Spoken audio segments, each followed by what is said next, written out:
Hello दोस्तों, एक ही video में सारे डिपार्टमेंटली क्वेश्चनों का निपटारा। इस वीडियो में बने रहिए मेरे साथ। शुरुआत करते हैं एब्रीवेशन से। एब्रीवेशन फॉर डिपार्टमेंटली एग्जाम, उनमें से पहली एब्रीवेशन अपनी BMI body mass index, SOP standard operating procedure, standard operating procedure. Next है CRPC criminal procedure code, criminal procedure code. DSMD deep search metal detector, deep search metal detector. और next है are की जगह आएगा बन जाएगी DFMD door frame metal detector. क्या हो जाएगा? Door frame metal detector. Next है IED improvised explosive device, improvised explosive device. और नेक्स्ट है अपनी BOP बॉर्डर आउटपोस्ट। क्या है? Border outpost. नेक्स्ट है APAR annual performance assessment report, annual performance assessment report. और नेक्स्ट है HRA हाउस रेंट अलाउंस। क्या है? House rent allowance. नेक्स्ट है ECG इलेक्ट्रोकार्डियोग्राफी। क्या है? इलेक्ट्रोकार्डियोग्राफी। और नेक्स्ट अपने AFSP AFSPA armed force special power act. AFSPA क्या बन गया? Armed force special power act. अगर मैं आपसे पूछूं कि अपस्पा कब पारित किया गया, तो इस क्वेश्चन का आंसर हो जाएगा 11 सितंबर 1958 को। कब पारित किया गया? 11 सितंबर 1958 को। Armed force special power act सबसे पहले कहाँ लागू हुआ? तो सबसे पहले armed force special power act लागू हुआ था पूर्वोत्तर राज्य में। अगर मैं आपसे पूछूं कि armed force special power act Jammu Kashmir में कब लागू हुआ, तो जम्मू कश्मीर में लागू हुआ था महोदय जी कब? 1990 में। बढ़ते हैं नेक्स्ट एब्रीवेशन की तरफ। AOC angle of conversation, LV local variation, TN हो गया ट्रू नॉर्थ, GN हो गया ग्रिड नॉर्थ, GN क्या हो गया? Grid north. अगर बात में MN की करता हूँ तो MN हो गया मैग्नेटिक नॉर्थ, MN से क्या हो गया? Magnetic north. LMA local magnetic attraction, LMA local magnetic attraction. अगर मैं आपसे पूछूं NNE क्या हो गया, तो NNE हो गया north north north east. NN से क्या हो जाएगा? North north east. अगर मैं आपसे GPS की बात करता हूं तो GPS हो जाएगा global position system, global position system. उम्मीद करता हूं यहां तक आपको एब्रीवेशन समझ में आ गई होगी। ये मैन एब्रीवेशन है जिनकी पूछे जाने की एग्जाम में बहुत संभावनाएं। अब नज़र डालेंगे हम मैप रीडिंग पर। मैप रीडिंग का पहला क्वेश्चन है, कागज़ के ऊपर बना सबसे पुराना मैप कब किस सन का माना जाता है? तो ये माना जाता है 1820 का। भारतीय, मैं आपको बता दूं, भारतीय भूभाग के लिए 1824 में क्वार्टर इंच मैप इंग्लैंड में बनने शुरू हुए थे और सर्वप्रथम मैप 1827 में छपा था और 1867 तक पूरे भारत में क्वार्टर इंच मैप बन गए थे। बढ़ते हैं नेक्स्ट क्वेश्चन की तरफ। अगर हमसे पूछा जाए कि 1 इंच मैप का निर्माण भारत में कब हुआ, तो 1 इंच मैप का निर्माण भारत में हुआ था 1905 में। कब हुआ था? 1905 में। सर्वे मैपों को किस नाम से जाना जाता है? सर्वे मैपों को जाना जाता है ऑर्डिनेंस मैप से। सर कल खाना खाने के बाद नींद आ गई थी। सर आप बताओ, आपको नींद तो आनी ही थी। चावल का बना लिया होगा आपने मंदिर, दाल का बना लिया होगा समुंदर, और हरी मिर्च की बना ली होगी झंडी। आप ही समझा दो सर इसको, आप तो कंपनी टवाइसी बनने वाले हो। नींद तो आनी ही थी। चलो छोड़ो इस सर की बातें, बढ़ते हैं नेक्स्ट क्वेश्चन की तरफ। मैप कितने प्रकार के होते हैं? मैप होते हैं 2 प्रकार के। मैप की बाहरी सूचनाएं कितनी हैं? मैप की बाहरी सूचनाएं हैं 28। सर्वे मैप के ऊपर अक्षांश और देशांतर रेखाओं के बीचे जाल को क्या कहते हैं? सर्वे मैप पर अक्षांश और देशांतर रेखाओं के बीचे जाल को कहते हैं ग्रेटिट्यूड।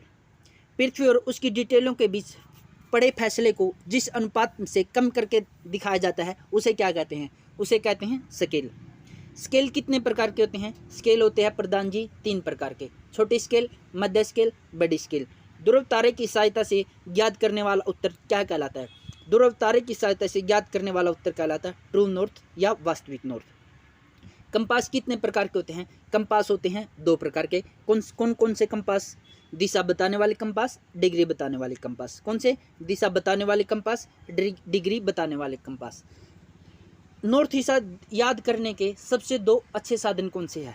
क्वेश्चन आ जाए हमसे कि नॉर्थ दिशा याद करने के 2 सबसे अच्छे साधन कौन कौन से हैं? एक तो है कंपास की मदद से और एक होता है ध्रुव तारे की मदद से। किससे? ध्रुव तारे की मदद से। सर मैं आपको बता दूं, इस वीडियो में हम जल्दी से रिवीजन करेंगे। हम सोचते हैं कि कम से कम समय में हम जितने भी डिपार्टमेंटली क्वेश्चन है इस सप्ताह में हम जितने भी कंटेंट करवाए सबका रिवीजन कर ले। नेक्स्ट है, सर्विस प्रोटेक्टर कितने प्रकार के होते हैं?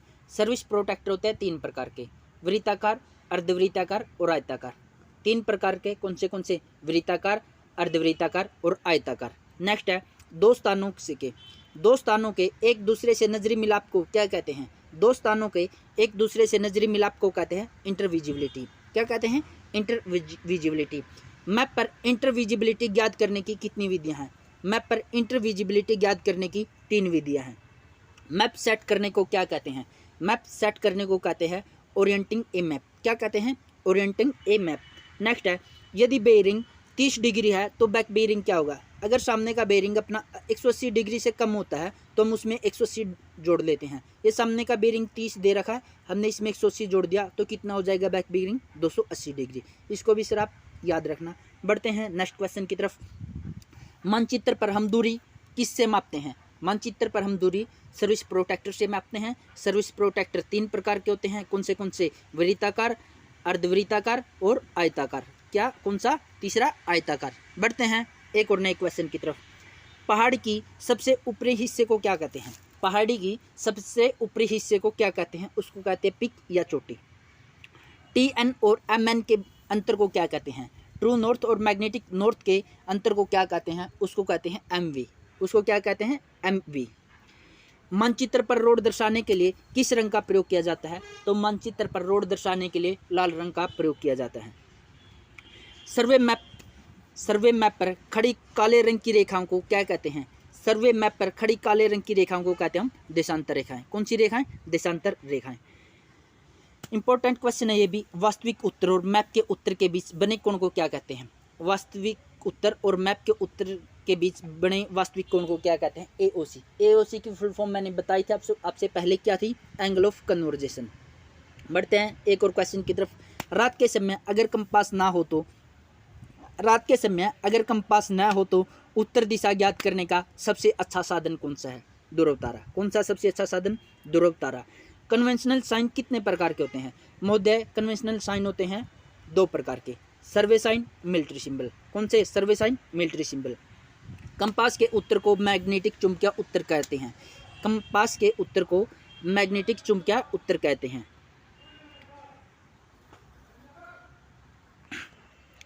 नेक्स्ट क्वेश्चन है, फायर फाइटिंग पार्टी में कुल कितनी नफरी होती है? फायर फाइटिंग पार्टी में कुल 23 नफरी होती है। 1 GS,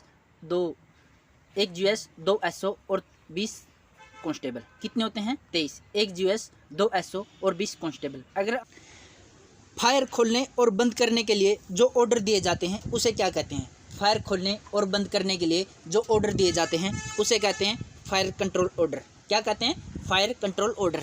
अगर पूछे कि फायर कंट्रोल ऑर्डर कितने प्रकार के होते हैं तो Shrimati ji, fire control order होते हैं 4 प्रकार के। कौन से? Full fire order, delay fire order, opportunity fire order और ब्रीफ फायर ऑर्डर। कौन से?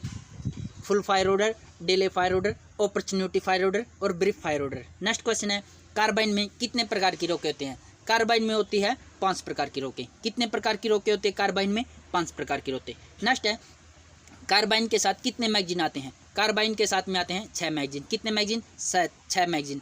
अगर पूछा जाए कि LMG में कितनी जगह पर नंबर खुदे होते हैं तो LMG में 4 जगह पर नंबर खुदे होते हैं। कितनी जगह पर? 4 जगह पर। फायरिंग को सुधारने के लिए कितने प्रकार की एक्सरसाइज की जाती है?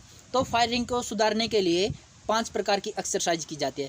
कितने प्रकार की एक्सरसाइज की जाती है? 5 प्रकार की। नेक्स्ट है, CGRL के बैरल की लंबाई कितनी होती है?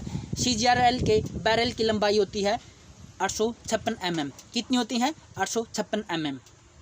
नेक्स्ट है, पुलिस शहीद दिवस किस दिन मनाया जाता है? तो पुलिस शहीद दिवस मनाया जाता है 21 अक्टूबर को। किस दिन मनाया जाता है? 21 अक्टूबर को। बढ़ते हैं नए क्वेश्चन की तरफ। ब्लाइंड ग्रेनेड के पास कितने मिनट तक नहीं जाना चाहिए? तो महोदय, ब्लाइंड ग्रेनेड के पास 5 मिनट तक नहीं जाना चाहिए। अगर डेमोलेशन सेट ब्लाइंड हो जाए तो उसके पास 30 मिनट तक नहीं जाना चाहिए। कितने मिनट तक नहीं जाना चाहिए डेमोलेशन सेट के पास? 30 मिनट तक। और ब्लाइंड ग्रेनेड के पास 5 मिनट तक। बढ़ते हैं एक और क्वेश्चन की तरफ। CN का इस्तेमाल बीड के लिए किया जाता है? ये CN नहीं है सर, ये लिख रखा है कौन सी गैस है, कौन सी गैस का इस्तेमाल बीड के लिए किया जाता है? तो ये किया जाता है CN गैस का। भारत में आंसू गैस का इस्तेमाल सबसे पहले किस राज्य में किया गया था? पंजाब में। कब किया था? 1933 में। पिस्टल के बैरल में कितने ग्रुप्स होते हैं? पिस्टल के बैरेज में कितने ग्रुप्स होते हैं? तो पिस्टल के बैरल में 6 ग्रुप्स होते हैं। तेज चाल में बाजू कितने डिग्री के ऊपर उठते हैं? तेज चाल में बाजू 135 डिग्री के ऊपर होता है। कितना होता है? 135 डिग्री की दिशा में जाता है तेज चाल में अपना बाजू।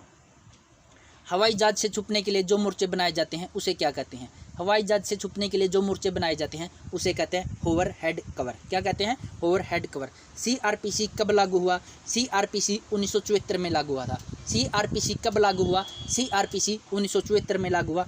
IPC कब लागू हुआ? IPC 1862 में लागू हुआ। सर अगर आपको मेरी स्पीड कम लग रही है तो आप प्लेबैक स्पीड में जाकर स्पीड की गति को दुगना करके आप वीडियो देख सकते हो, ताकि आपका कम से कम समय में ज़्यादा से ज़्यादा कंटेंट कवर हो जाए। बढ़ते हैं एक और क्वेश्चन की तरफ। कार्बन किस सिद्धांत पर कार्य करती है? कार्बन किस सिद्धांत पर कार्य करती है? ये आपने कमेंट बॉक्स में बताना है। सर ने बताया था कमेंट बॉक्स में, इसका आंसर था। सबसे पहले पीटी किस देश में शुरू हुई? तो सबसे पहले पीटी यूनान देश में शुरू हुई थी। एम्बुश में कितनी पार्टियाँ होती है? एम्बुश में 4 पार्टियाँ होती है। एम्बुश में कितनी पार्टी होती है? 4 पार्टियाँ। एम्बुश कितने प्रकार का होता है? एम्बुश होता है 2 प्रकार का। कितने प्रकार का? 2 प्रकार का। 4 पार्टी होती है। एम्बुश 2 प्रकार का होता है। कौन सा? मौके का एम्बुश, तैयारी का एम्बुश। कौन सा? मौके का एम्बुश, तैयारी। इंसास राइफल क्लीन किट में एसेसरीज कितने आते हैं? इंसास राइफल की क्लीन किट में कितने एसेसरीज आते हैं? ये आते हैं 7। अगर आपसे पूछा जाए LMG फ्लैश एलिमिनेटर में कितने छेद होते हैं? LMG फ्लैश एलिमिनेटर वही होता है जो बैरल के आगे नहीं होता है वो छेद, उन छेदों की संख्या पूछी है, कितनी है? 12।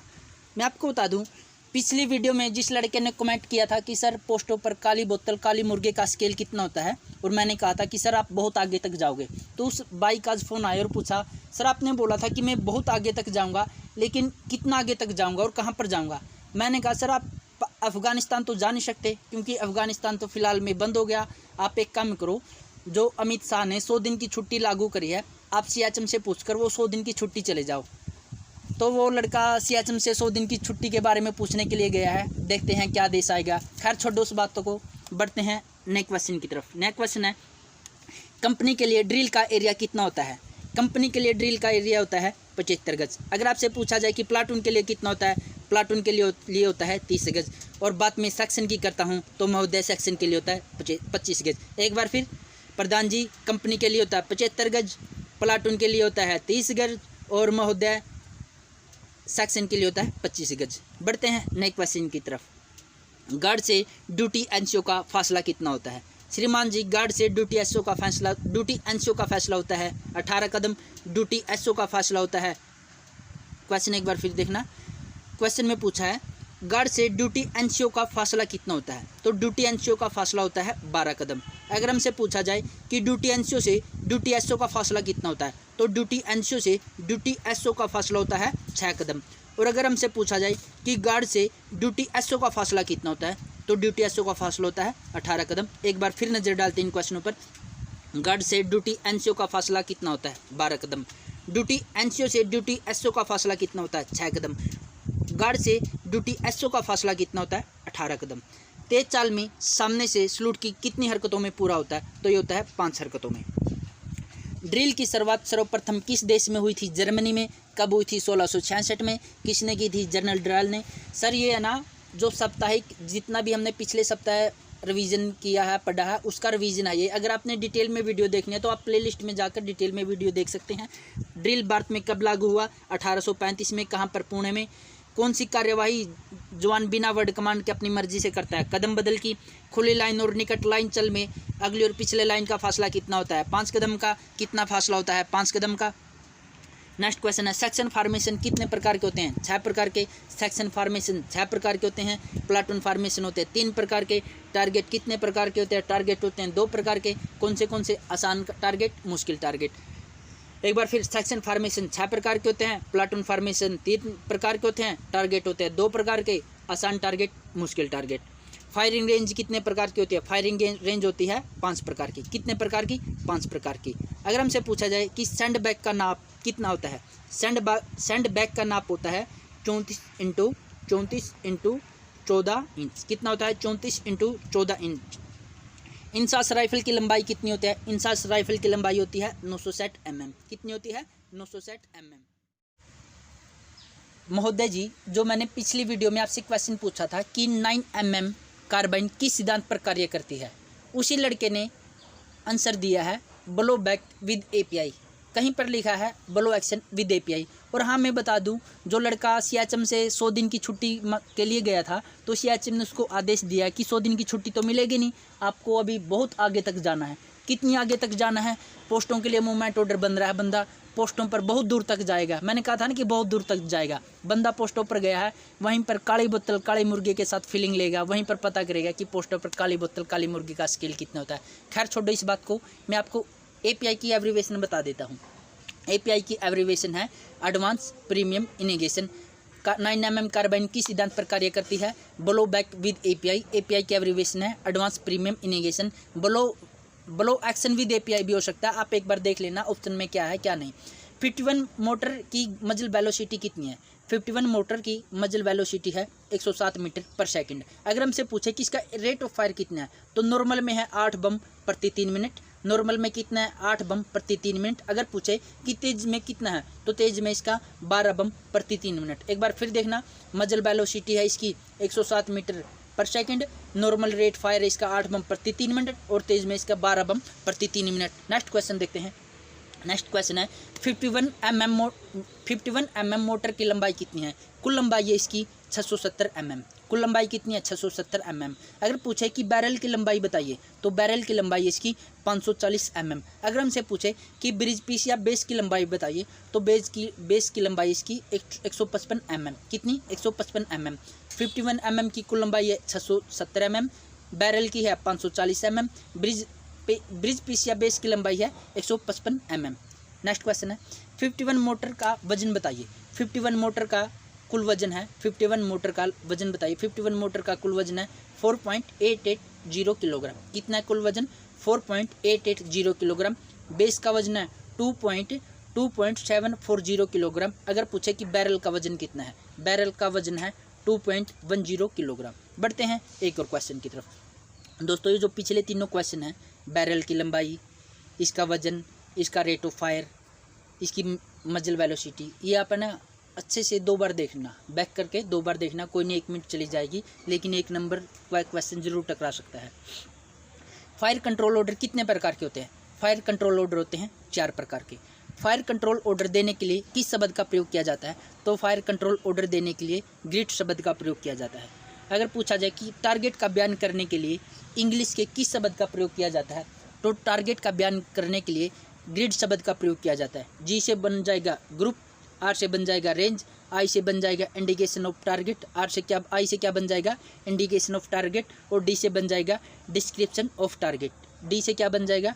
Description of target. ग्रिड से एक बार फिर, जी से ग्रुप, आर से रेंज, आई से हो गया इंडिकेशन ऑफ टारगेट, और डी से हो गया डिस्क्रिप्शन ऑफ टारगेट। आपको ट्रेनिंग कुछ।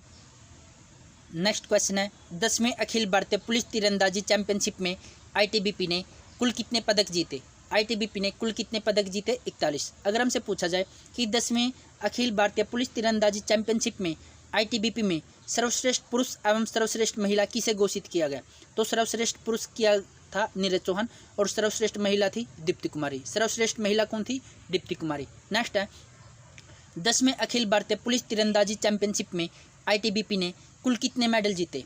10वें अखिल भारतीय पुलिस तीरंदाजी चैंपियनशिप में आईटीबीपी ने कुल कितने मेडल जीते थे? 41। कुल कितने मेडल जीते थे? 41। उनमें स्वर्ण पदक कितने? 18। 41 मेडलों में से 18 स्वर्ण पदक थे। अगर पूछा जाए हमसे कि 10वें अखिल भारतीय पुलिस तीरंदाजी चैंपियनशिप में आईटीबीपी ने रजत पदक कितने जीते, तो रजत पदक जीते हैं 11। कुल मेडल जीते थे 41, स्वर्ण पदक थे 18, रजत पदक थे 11। अगर हमसे पूछा जाए कि 10वीं अखिल भारतीय पुलिस तीरंदाजी चैंपियनशिप में आईटीबीपी ने कांस्य पदक कितने जीते हैं?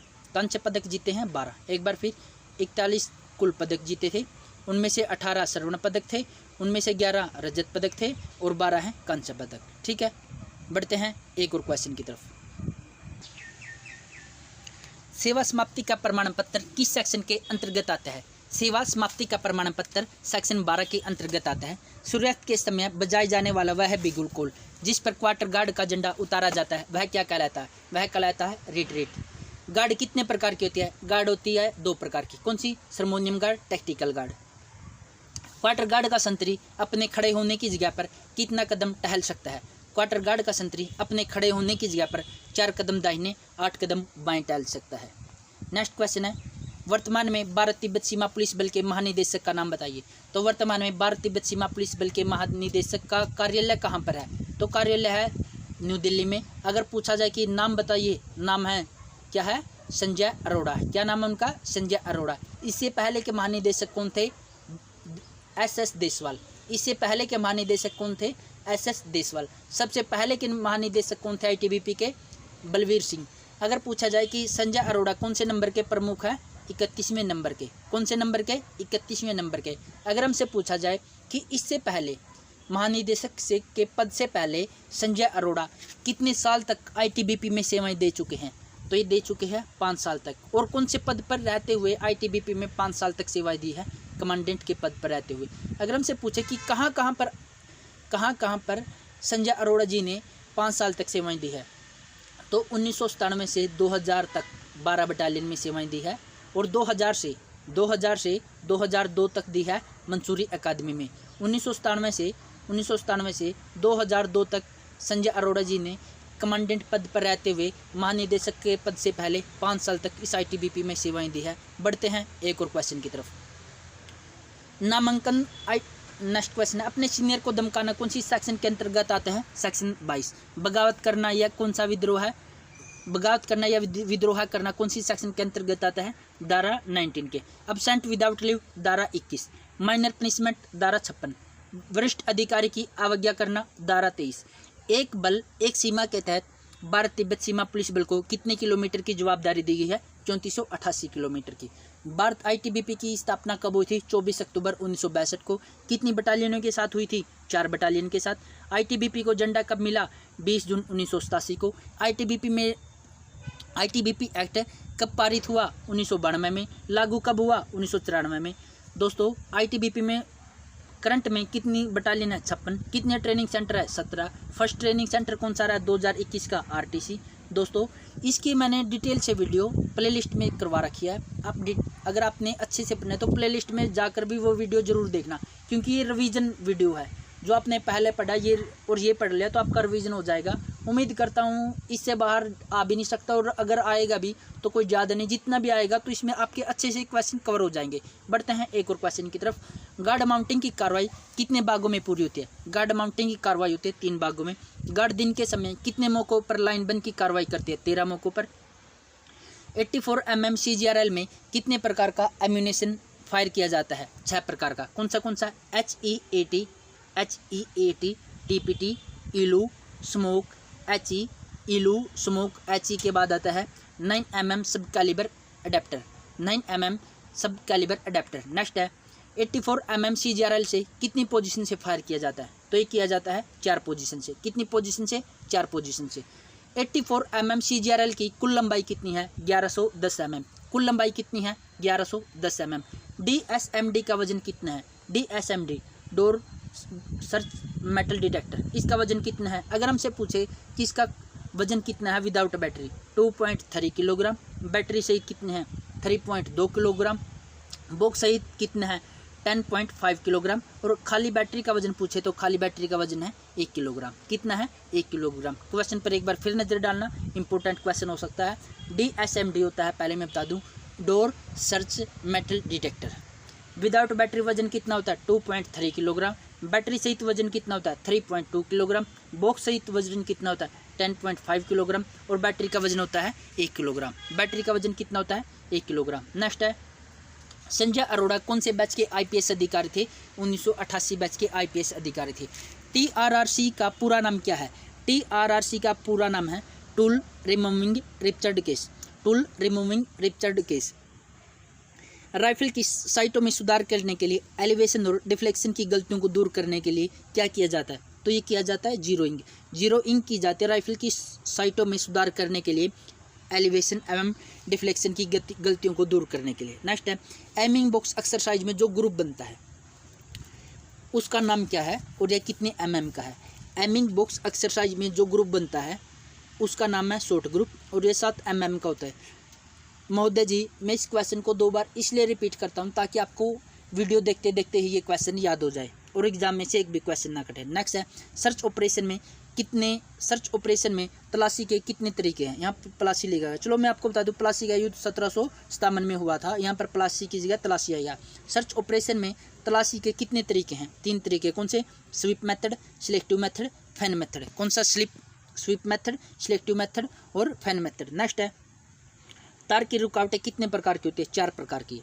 लो वायर सर ये तो नहीं बोल लूँगा मैं, आप खुद समझ लेना, वीडियो में भी मेरे से बोला ही नहीं जाता और अब भी नहीं बोला जाता, वीडियो गलत हो जाएगी सर। इसने ना पहले भी 3-4 वीडियो गलत करवा रखे मेरी, आप एक बार फिर ध्यान से देख लेना। लो वायर नहीं बोला जाता, डबल ये भी नहीं बोला जाता। Cat wire fence type 1, cat wire fence type 1 और सेकंड है cat wire fence type 2। Sir देखो मैं फिर कहता हूँ थोड़ा हरियाणा से है, हरियाणवी टून आ ही जाते हैं, कितने भी कोशिश कर ले, जो जहाँ का ना वो लोकल भाषा आने से नहीं हटती। नेक्स्ट क्वेश्चन है सर वीडियो कितनी लंबी होगी। लो भाई आप ही कर लो बात। चावल का तो बनाता है तू मंदिर, दाल का बनाता है समुंदर और हरी मिर्च की बनाता है झंडे और फैसिलिटी मांगता है आर्मी की। सर आप ही समझा दो, आप तो कंपनी टू आईसी बनने वाले हो कि वीडियो कितनी लंबी होगी। भाई पढ़ ले। ताज़ा प्याज का स्केल कितना होता है, 60 ग्राम। ताज़ा आलू का स्केल कितना होता है, 110 ग्राम। ताज़ा प्याज का स्केल होता है 60 ग्राम, ताज़ा आलू का स्केल होता है 110 ग्राम। महोदय जी आप ये वीडियो ना ध्यान से देखना, अगर आपने प्लेबैक स्पीड 2 पे कर रखे ना तो उसके 1 पे कर लो, इसमें से एक क्वेश्चन पक्का आएगा। ताज़ा प्याज का स्केल होता है 60 ग्राम, ताज़ा आलू का स्केल होता है 110 ग्राम, चीनी का स्केल होता है 90 ग्राम, नमक आयोडीन का स्केल होता है 20 ग्राम, चाय पत्ती का स्केल होता है 9 ग्राम और कॉफ़ी का स्केल होता है 6 ग्राम। कॉफ़ी का स्केल होता है 6 ग्राम। नेक्स्ट है मसाला पाउडर का स्केल होता है 16 ग्राम, अंडा का स्केल होता है 2, बटर का स्केल होता है, सर बटर का स्केल 14 ग्राम है, 6 ये गलती से टाइप हो रखा है, 14 ग्राम। जाम का स्केल 14 ग्राम, अचार का स्केल 15 ग्राम, दाल का स्केल होता है 85 ग्राम, चावल का स्केल होता है 400 ग्राम, रिफाइंड का स्केल होता है 85 ग्राम, मटर सूखा का स्केल होता है 90 ग्राम, मछली का स्केल होता है 190 ग्राम। खर्च ने इसकी बात तो चल रही है, इधर काली बोतल काला मुर्गा और होता है, फिर बात ही बन जाती है आपकी।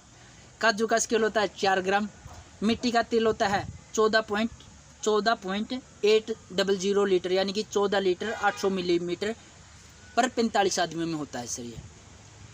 बेसन का स्केल होता है 30 ग्राम, सब्जी का स्केल होता है 170 ग्राम, किशमिश का स्केल होता है 4 ग्राम। यह सर अवधि, जैसे कि काला कंबल की अवधि कितनी होती है, काले कंबल की अवधि होती है 8 वर्ष, यह भी इम्पोर्टेंट है सर। काला कंबल की अवधि होती है 8 वर्ष, बेल्ट सिंथेटिक की अवधि होती है 4 वर्ष, पानी पल्ला हुड सहित इसकी अवधि होती है 4 वर्ष। नेक्स्ट है दरी की अवधि होती है 3 वर्ष, सूती कच्छा की अवधि होती है 1 वर्ष, ग्राउंड शीट की अवधि होती है 4 वर्ष, बड़ा कोट की अवधि होती है 6 साल। बड़ा कोट की अवधि कितनी होती है, 6 साल। हेवरशेक जिसको हम बोलते हैं 20 स्केल, हेवरशेक जिसको हम बोलते हैं 20 स्केल, इसकी अवधि कितनी होती है, 4 वर्ष। तेलिया अम्बिशन है सर जिसको हम पोच बोलते हैं, इसकी अवधि होती है 6 वर्ष। बड़ा पिट्ठू इसकी अवधि होती है 6 वर्ष। जंगल हट है सर ये, जंगल हट की अवधि होती है 1 वर्ष और ऊनी जर्सी की अवधि होती है 2 वर्ष। ऊनी जर्सी की अवधि कितनी होती है, 2 वर्ष। मच्छरदानी की अवधि होती है 3 वर्ष। स्टील मग की अवधि होती है 5 वर्ष और स्टील प्लेट की अवधि कितनी होती है, स्टील मग और स्टील प्लेट की अवधि होती है 5-5 वर्ष। नेक्स्ट है कंधा बैच जो कम्बैट के होते हैं उनकी अवधि होती है 3 वर्ष। स्टील चम्मच की अवधि होती है 1 वर्ष, स्टील चम्मच की अवधि होती है 1 वर्ष। बॉक्स की अवधि होती है 6 वर्ष। तौलिया की अवधि होती है 2 वर्ष, तौलिया की अवधि होती है 2 वर्ष। और नेक्स्ट है, चला जा यार तू क्यों बीच में आ रखा है, चला जा मेरे भाई चला जा। नेक्स्ट है पानी बोतल की अवधि होती है 3 वर्ष। शीटी की अवधि होती है 5 वर्ष। मैस्टिन की अवधि होती है 4 वर्ष।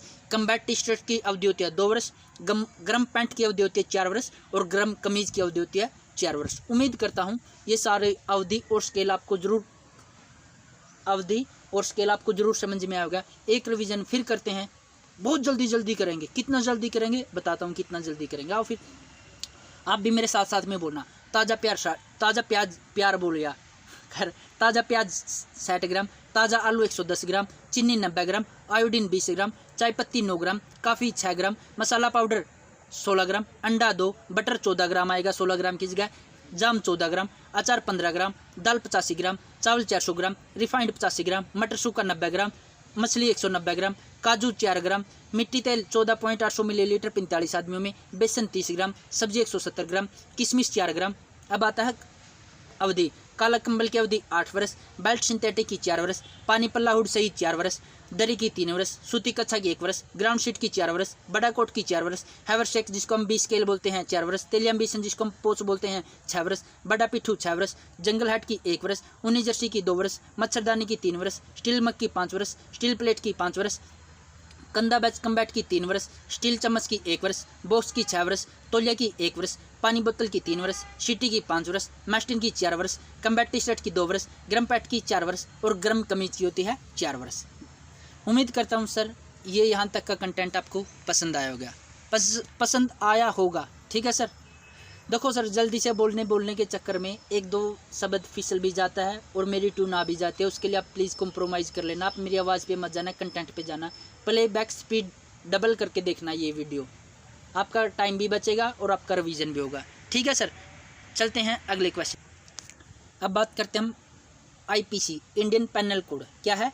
इंडियन पैनल कोड, भारतीय दंड संहिता, भारतीय दंड विधान भी बोलते हैं और उर्दू में बोलते हैं इसको ताज-ए-हिंद। उर्दू में क्या नाम है इसका? ताज-ए-हिंद। 6 अक्टूबर 1860 को पारित किया गया। इसको बनाने का श्रेय 6 अक्टूबर 1860 को बनाया गया। इसको बनाने का श्रेय जाता है लॉर्ड मेकाले को। इसको बनाने का श्रेय जाता है लॉर्ड मेकाले को। और 1 जनवरी 1862 को भारत में लागू किया गया। 1 जनवरी 1862 को भारत में लागू किया गया, लेकिन जम्मू कश्मीर को छोड़कर। भारत में IPC को मंजूरी दी थी लॉर्ड कैनिंग ने। भारत में IPC को मंजूरी दी थी लॉर्ड कैनिंग ने। अगर हमसे पूछा जाए कि जम्मू कश्मीर में IPC कब लागू हुई, तो जम्मू कश्मीर में IPC लागू हुई थी 31 अक्टूबर 2019 को। 31 अक्टूबर 2019 को जम्मू कश्मीर में IPC लागू हुई थी। एक बार फिर ध्यान देना, क्वेश्चन घुमा फिरा के पूछ सकता है। अगर पूछा जाए कि भारत में जम्मू कश्मीर को छोड़कर IPC कब लागू हुआ, 1 जनवरी 1862 को। IPC कब बना? 6 अक्टूबर 1860 को। IPC को बनाने का श्रेय किसे जाता है? लॉर्ड मेकाले को। IPC को भारत में मंजूरी किसने दी? IPC को भारत में मंजूरी किसने दी? कैनिंग ने। जम्मू कश्मीर में IPC कब लागू हुआ? 31 अक्टूबर 2019 को। अगर पूछा जाए कि 31 अक्टूबर को कौन सा दिवस मनाते हैं? राष्ट्रीय एकता दिवस। राष्ट्रीय एकता दिवस किसकी याद में मनाया जाता है? सरदार वल्लभ भाई पटेल की याद में। क्यों मनाया जाता है? इसने कम से कम 500 रियासतों का मिलाने का काम किया था। ये बात दूसरे टॉपिक पर चली गई। अगर हमसे पूछा जाए कि संपूर्ण भारत में IPC लागू कब हुआ, तो उस क्वेश्चन का आंसर हो जाएगा 31 अक्टूबर 2019। नेक्स्ट है, IPC में 23 अध्याय होते हैं, 511 धाराएं होते हैं। IPC में 23 चैप्टर होते हैं, 511 सेक्शन होते हैं। अगर हमसे पूछा जाए, बात करते हैं हम अब CRPC की। CRPC code of criminal procedure. Code of criminal procedure यानी कि दंड प्रक्रिया संहिता। दंड प्रक्रिया संहिता 1973 में पारित हुआ था और 1 अप्रैल 1974 को लागू हुआ। इसमें 37 अध्याय है, 484 धाराएं। 37 अध्याय हैं, 484 धाराएं। सर एक बार फिर इनका जल्दी से रिवीजन करते हैं। कैसे रिवीजन करेंगे जल्दी से? आओ मेरे साथ देखते हैं। IPC इंडियन पैनल कोड, भारतीय दंड संहिता नाम है, भारतीय दंड विधान भी कह सकते हैं। उर्दू में नाम है इसका ताज-ए-हिंद। 6 अक्टूबर 1860 को बनाया गया था। किसने बनाया था? मेरे साथ बोलते रहना सर। IPC को बनाने का श्रेय जाता लॉर्ड मेकाले को। जम्मू कश्मीर को छोड़कर IPC भारत में कब लागू हुआ? 1 जनवरी 1860 को। जम्मू कश्मीर में कब लागू हुआ? 31 अक्टूबर 2019 को। IPC को भारत में मंजूरी किसने दी? लॉर्ड कैनिंग ने। संपूर्ण भारत में IPC कब लागू हुआ? 31 अक्टूबर 2019 को। 31 अक्टूबर 2019 को राष्ट्रीय एकता दिवस मनाते हैं। किसकी याद में मनाते हैं? राष्ट्रीय वल्लभ भाई पटेल में। क्योंकि इसने 500 रियासतों को मिलाने का काम किया था। इसमें 23 अध्याय हैं, 511 धाराएं हैं, 23 चैप्टर है, 511 सेक्शन है। CRPC code of criminal procedure दंड प्रक्रिया संहिता कहते हैं। 1973 में पारित हुआ था, 1 अप्रैल 1974 को लागू हुआ था। इसमें 37 अध्याय हैं और 484 धाराएं। इसमें 37 चैप्टर हैं और 484 सेक्शन। सर मैं आपको बता दूं, इसी टॉपिक को मैं कम से कम 15 या 20 मिनट तक खींच सकता था, लेकिन नहीं, मुझे पता सर आपके पास समय बहुत कम है और मेरा भी सहयोग बनता है कि कम से कम समय में आपको ज़्यादा से ज़्यादा कंटेंट करवा जाए। मैं भगवान से फिर दुआ करता हूँ, मेरे को ना लाइक चाहिए ना सब्सक्राइब चाहिए, बस मेरे को यही चाहिए कि अगर मैंने आपके लिए मेहनत किया है तो आपके एग्ज़ाम में कम से कम 4, 5, 8, 10 क्वेश्चन आ जाए। जितने भी क्वेश्चन हो तो इससे बाहर ना जाए, क्योंकि आप भी टाइम निकाल के वीडियो देख रहे हो और मैं भी टाइम निकाल के वीडियो बना रहा हूँ। बस भगवान से यही दुआ है। मैंने कहा था कि आप मेरे चैनल को लाइक करो, सब्सक्राइब करो। अगर मेरा कंटेंट अच्छा होगा लाइक भी आएंगे, सब्सक्राइब भी आएंगे, लेकिन वो बाद की बात है, पहले आपके एग्ज़ाम में एक क्वेश्चन आ जाए। आपका सहयोग मेरे साथ हमेशा रहेगा। बढ़ते हैं अब कुछ इंपॉर्टेंट धाराएँ जो हमें याद होनी चाहिए। जैसे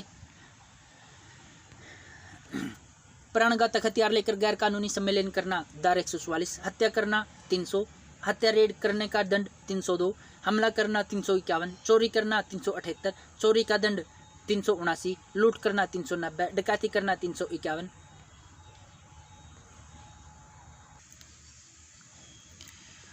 भाई तू भाई है मेरा, तू मेरा भाई, मैं तेरा भाई। मैं तेरे लिए ना कुछ भी कर सकता हूँ, तेरे लिए जान भी दे सकता हूँ। बता एक बार बोल दे तेरे लिए क्या करना है। माँ भाई कुछ नहीं करना, कल बीपीटी है ना, तू बीपीटी का टोकन ले आना। बंदे ने तभी फ़ोन काट दिया। खैर छोड़ो उन बातों को भी। नेक्स्ट क्वेश्चन है, मिस यूनिवर्स 2021 का किताब किसने जीता? ये जीता है हरनाज संधू ने। कहाँ की रहने वाली है? चंडीगढ़ की रहने वाली है। कितने साल की है? 21 साल की। कौन से नंबर के मिस यूनिवर्स किताब जीता है? 17वें नंबर का। अगर पूछा जाए कि भारत में कौन से नंबर की मिस यूनिवर्स बनी है? भारत में बनी है 3रे नंबर की मिस यूनिवर्स। इससे पहले कौन कौन रही है? 2। इससे पहले कौन कौन 2 मिस यूनिवर्स रही है? उन दोनों के नाम हैं सुष्मिता सेन। नंबर 1 है सुष्मिता सेन जी और दूसरा है लारा दत्ता। सुष्मिता सेन ने कब मिस यूनिवर्स बनी? 1994 में। और लारा दत्ता कब बनी? 2002 में। और हरनाज संधू कब बनी? 2021 में, 17वें नंबर की। सर देखो, अब हम अपनी बातों को यहीं पर विराम देते हैं। जो ये कंटेंट था ये हमने पिछले वीक में पढ़ा था। उम्मीद करता हूँ बहुत सारे कंटेंट आपने पढ़ा है, वीडियो देखी है। जिसने वीडियो नहीं देखी, पहले प्लेबैक वाली लिस्ट, पहले प्ले लिस्ट में जाके सारे वीडियो देखना, उसके बाद ये वीडियो देखना। अगर आपने ये वीडियो देख ली तो आपकी कम से कम 15 से 20 नंबर की तैयारी हो जाएगी, अगर भगवान ने चाहा तो। वीडियो देखो तो प्लेबैक स्पीड डबल करके देखना, क्योंकि आपका ज़्यादा बड़ा कंटेंट नहीं है, 1.5 घंटे का कंटेंट है। आपका 30 से 40 मिनट में कवर हो जाएगा। कहने का मतलब है कि आपका 30 से 40 मिनट में 10 से 15 नंबर की तैयारी हो जाएगी। उसके बाद मैंने करंट अफेयर की वीडियो बना रखी है, क्योंकि अपना 50 नंबर का जीएस आएगा। 50 नंबर के जीएस में से हमारा कम से कम 10 नंबर का करंट अफेयर, 10 से 15 नंबर का करंट अफेयर आएगा, और 15 से 20 नंबर का अपना डिपार्टमेंट ले आएगा। ये मैं नहीं कह रहा कि ये इतना आएगा, क्योंकि हमने गैस किया जो 17 का और 13 का एग्ज़ाम है, जो 17 का और 13 का एग्ज़ाम हुआ था, उसका फॉर्मेट बता रहा है। उसका पैटर्न यही था कि उसमें 40 नंबर थे ना, 40 नंबर में करंट अफेयर और डिपार्टमेंट ही था। जिसको वो एग्ज़ाम प्रोवाइड नहीं हुआ, जिसको वो एग्ज़ाम चाहिए, आप मेरे व्हाट्सएप नंबर पे मैसेज कर देना, आपको मैं वो एग्ज़ाम प्रोवाइड करवा दूँगा। आपका सहयोग मेरे साथ हमेशा बने रहेगा। Thanks for watching, best of luck. आपकी तैयारी हमेशा करते रहना। Best of luck. Wifi 4G।